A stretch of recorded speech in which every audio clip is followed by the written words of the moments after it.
Flight attendant na nawalan ng trabaho, nagbebenta ngayon ng prutas online upang maibsan ang dagok na dulot ng pandemya.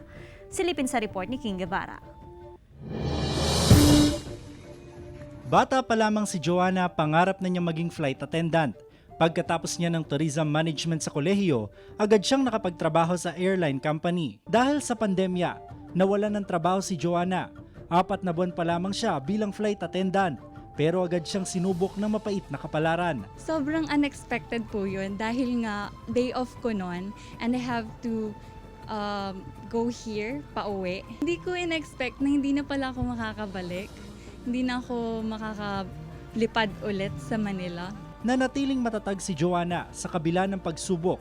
Muli siyang nag-take off, hindi bilang flight attendant, kundi bilang isang online seller. Iba't ibang klase ng prutas tulad ng mansanas sa tubas ang kanyang ibinebenta na siya mismo ang nagde-deliver sakay ng motorsiklo. Naging madali siya in a way na parehas lang din na nagbibigay ako ng service sa tao.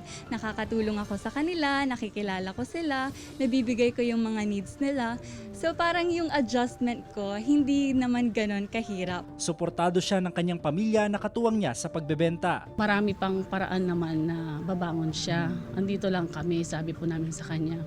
Kasi po nga, hindi lang naman po siya yung affected. Halos lahat naman po. Sabi ko sa kanya, gawa tayo ng paraan para kahit papano, kikita ka rin at malibang ka. Balang araw, nais pang bumalik ni Joanna sa kanyang naudlot na pangarap.